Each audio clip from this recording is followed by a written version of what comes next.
30 ಸೆಕೆಂಡ್ಗಳಲ್ಲಿ ಅಂಗಡಿಯಲ್ಲಿದ್ದ ಚಿನ್ನಾಭರಣ ದೋಚಿ ಪರಾರಿಯಾದ ಕಳ್ಳರು. ಸಿನಿಮೆಯ ರೀತಿಯಲ್ಲಿ ಕೇವಲ 30 ಸೆಕೆಂಡ್ನಲ್ಲಿ 60 ಲಕ್ಷ ಮೌಲ್ಯದ ಚಿನ್ನಾಭರಣ ಕದ್ದು ಖತರ್ನಾಕ್ ಕಳ್ಳರು ಎಸ್ಕೇಪ್ ಆಗಿರುವ ಘಟನೆ ಮಾದನಾಯಕನಹಳ್ಳಿ ಪೊಲೀಸ್ ಠಾಣಾ ವ್ಯಾಪ್ತಿಯಲ್ಲಿ ನಡೆದಿದೆ. ಬೆಂಗಳೂರು ಹೊರವಲಯದಲ್ಲಿರುವ ಮಾದನಾಯಕನಹಳ್ಳಿಯ ಲಕ್ಷ್ಮೀಪುರದಲ್ಲಿ ಈ ಘಟನೆ ನಡೆದಿದೆ.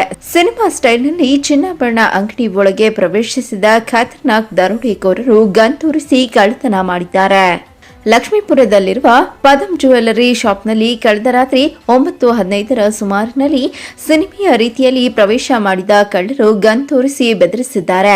ಇವರಲ್ಲಿ ಒಬ್ಬ ಹೊರಗಡೆ ಬೈಕ್ನಲ್ಲಿ ಕುಳಿತಿದ್ದರೆ ಮತ್ತೊಬ್ಬ ಗನ್ ಹಿಡಿದು ಅಂಗಡಿಯವರನ್ನ ಹೆದರಿಸಿದ್ದಾನೆ. ಇನ್ನೊಬ್ಬ ಮಳಿಗೆಯಲ್ಲಿದ್ದ ಸುಮಾರು 55ರಿಂದ 60 ಲಕ್ಷ ಮೌಲ್ಯದ ಸುಮಾರು 750 ಗ್ರಾಂ ಚಿನ್ನಾಭರಣಗಳನ್ನು ಕೇವಲ 30 ಸೆಕೆಂಡ್ಗಳಲ್ಲಿ ಕದ್ದು ಪರಾರಿಯಾಗಿದ್ದಾರೆ.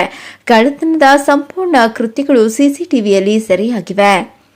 ಘಟನಾ ಸ್ಥಳಕ್ಕೆ ಬೆಂಗಳೂರು ಗ್ರಾಮಾಂತರ ಎಸ್ಪಿ ಸೇರಿದಂತೆ ಮಾದನಾಯಕನಹಳ್ಳಿ ಪೊಲೀಸರು ಭೇಟಿ ನೀಡಿ ಪರಿಶೀಲನೆ ನಡೆಸಿದ್ದು, ಆರೋಪಿಗಳ ಪತ್ತೆಗಾಗಿ ವಿಶೇಷ ತಂಡವನ್ನು ರಚನೆ ಮಾಡಿ ಆರೋಪಿಗಳ ಪತ್ತೆಗೆ ಬಲೆ ಬೀಸಿದ್ದಾರೆ.